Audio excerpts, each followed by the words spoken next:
जय हिंद साथियों, व्यू 90 के इस डिजिटल प्लेटफॉर्म पर आपका स्वागत है। मैं हूं फर्रज शकीब। जनता दल यूनाइटेड के पास क्या कोई समाजवादी व्यक्ति अब बचा नहीं है? नीतीश कुमार के विश्वसनीय पात्रों में जनता दल यूनाइटेड के अंदर अब कोई समाजवादी सोच का व्यक्ति नहीं बचा है।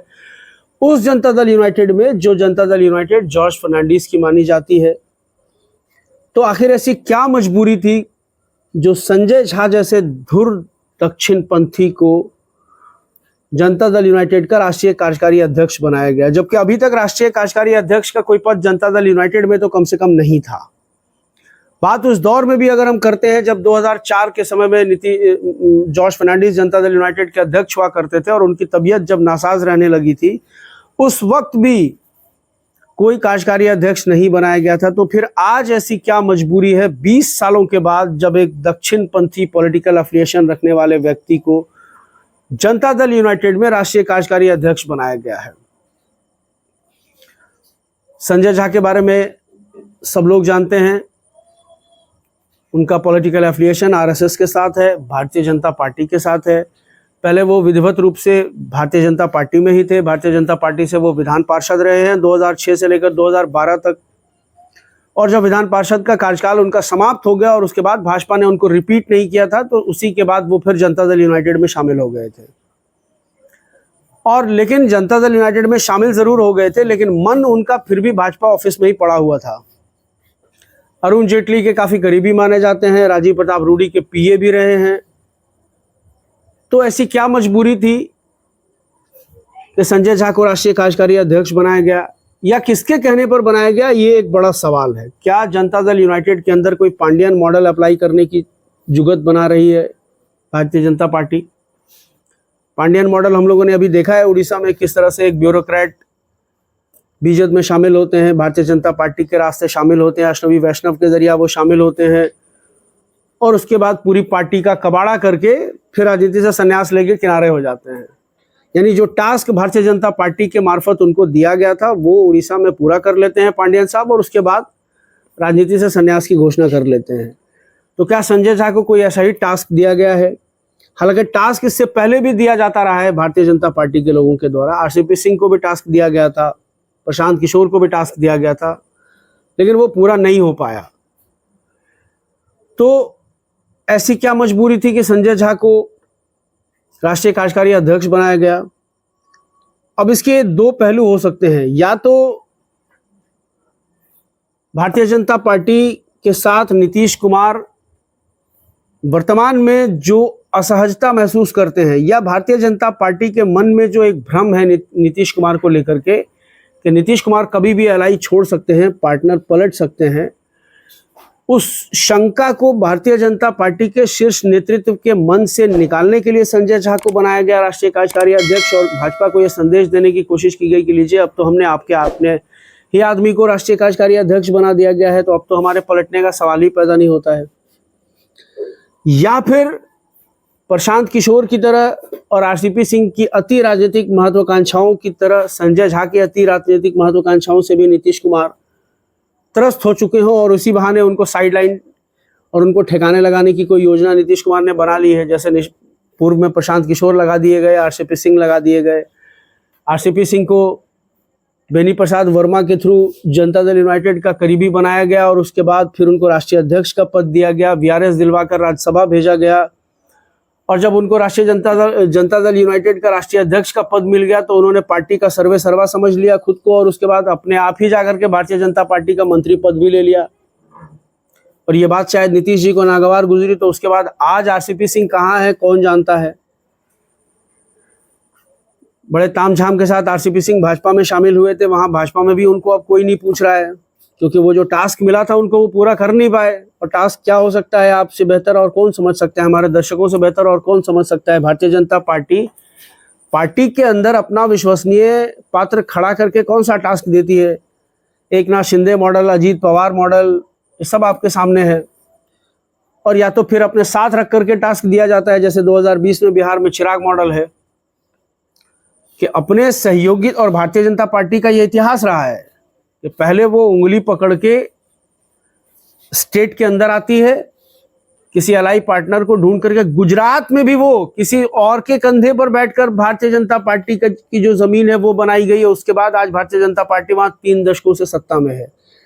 हिमाचल प्रदेश, अविभाजित मध्य प्रदेश और राजस्थान, ये 3 स्टेट ऐसे माने जाते हैं जहां भारतीय जनता पार्टी ने अपने बलबूते पर कुछ किया है। अन्यथा बाकी जितने भी राज्य हैं, चाहे वो महाराष्ट्र हो, चाहे वो गुजरात हो, चाहे वो हरियाणा हो, चाहे वो दिल्ली हो, चाहे वो बिहार हो, इन तमाम राज्यों में भारतीय जनता पार्टी ने जो अपनी पैठ बनाई है वो अपने किसी न किसी सहयोगी दल के कंधे पर बैठकर बनाई है। और बाद में उस सहयोगी दल का क्या हुआ है हम सब जानते हैं।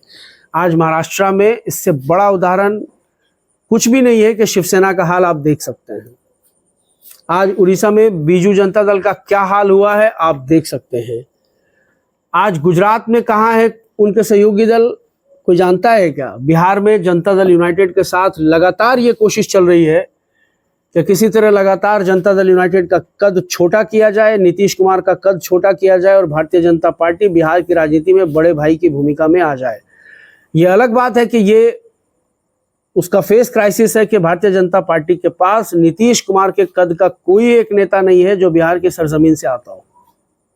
भारतीय जनता पार्टी विधानसभा का चुनाव भी नरेंद्र मोदी के चेहरे पर लड़ती है अपनी तरफ से, या तो फिर वो नीतीश के चेहरे पर लड़ती है। और 2014 में जब मोदी का चरम युग था, उस वक्त भारतीय जनता पार्टी नीतीश से अलग चुनाव लड़ रही थी और मोदी को चेहरा बनाकर चुनाव लड़ रही थी, तो 53 सीटें जीत पाई थी भारतीय जनता पार्टी। ये भी हमने देखा है।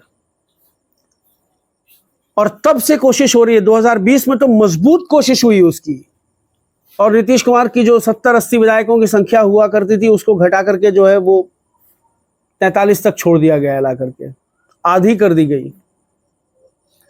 और उसके बाद भाजपा को लगा कि अब हम यहाँ बड़े भाई की भूमिका में आ जाएंगे। लेकिन ये नीतीश कुमार की राजनीतिक शैली है कि जहाँ से लोग उनकी पॉलिटिकल ऑब्यूचुअरी लिखने की कोशिश करते हैं, फिर वहीं से जनता दल यूनाइटेड, और या यूं कहिए कि नीतीश कुमार का जो है वो फिर से शिखर पे आना शुरू हो जाता है।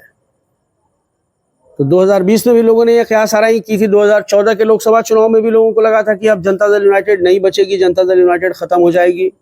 फिर 2020 के विधानसभा चुनाव में भी लोगों को यही लगा कि अब सबसे छोटी पार्टी के रूप में जनता दल यूनाइटेड आ गई है, अब बहुत जल्दी भाजपा जनता दल यूनाइटेड को निगल लेगी। लेकिन फिर 2024 में नीतीश कुमार रिवाइवल कर गए अपना, और जितनी सीटें भाजपा की हैं उतनी ही नीतीश कुमार की है। और उसके बाद उससे भी बड़ा जो है वो कांड ये हो गया, बल्कि उसको मैं कांड इसलिए कह रहा हूं कि वो कांड जो है भारतीय जनता पार्टी की तरफ से हुआ कि उनके एक वरिष्ठ नेता संजय पासवान ने ये कह दिया कि अगर नीतीश कुमार का चेहरा नहीं होता तो भाजपा बिहार में 0 पर आउट हो जाती। तो अब उस भाजपा के लिए बिहार में बचता क्या है? तो क्या संजय झा एकनाथ शिंदे मॉडल बना पाएंगे बिहार में? इसकी उम्मीद कतई नहीं है, क्योंकि संजय झा कहीं से भी कोई जनाधार वाले नेता नहीं है। ड्राइंग रूम पॉलिटिक्स करते हैं, बैकडोर से पॉलिटिक्स करते हैं। संजय झा के कहने पर एक जदयू का कोई जिला अध्यक्ष इस्तीफा देने नहीं जा रहा है, विधायक और सांसद तो आप छोड़ ही दीजिए। तो फिर क्या मजबूरी है संजय झा को राष्ट्रीय कार्यकारी अध्यक्ष बनाए जाने की?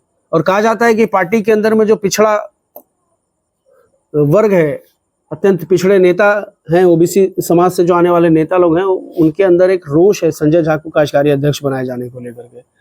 वो ललन सिंह के राष्ट्रीय अध्यक्ष बनाए जाने से उतने दुखी नहीं हुए थे जितना आज संजय झा को कार्यकारी अध्यक्ष बनाए जाने से हुए हैं, क्योंकि वो वैसे लोग हैं जिनकी निष्ठा जनता दल यूनाइटेड के प्रति है और वो जानते हैं कि संजय झा की निष्ठा भारतीय जनता पार्टी के प्रति है। अब संजय झा को कमान दे दी गई है, टास्क भी दे दिया गया है कि झारखंड का चुनाव भी लड़ना है आपको और अपने बल पे लड़ना है। अब बिहार के विधानसभा चुनाव की तैयारी भी करनी है।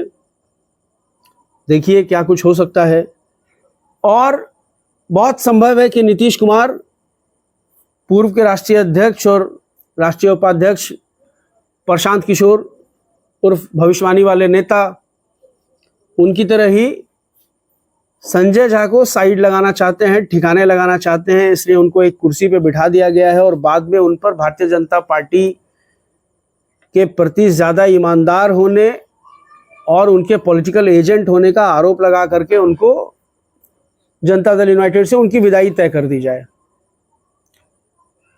तो पॉलिटिकल गलियारों में तरह तरह की चर्चाएं चल रही है, हम लोग भी उन चर्चाओं पर नज़र रखते हैं। आप भी हमारे साथ बने रहिए, फिर कोई अपडेट होगा तो हम इंशाल्लाह उसके साथ आपके सामने हाजिर होंगे। लेकिन मेरी एक अपील आपसे कि मेरे इस YouTube चैनल को सब्सक्राइब कीजिए, लाइक और शेयर का बटन दबाइए, अपने कमेंट्स, अपने सुझाव, अपनी ओपिनियंस मुझे कमेंट सेक्शन में ज़रूर बताइए और मेरी वीडियो के लिंक को ज़्यादा से ज़्यादा अपने परिचितों में, अपने रिश्तेदारों में शेयर कीजिए, मेरा नैतिक सहयोग कीजिए। बहुत बहुत शुक्रिया। शुभ रात्रि।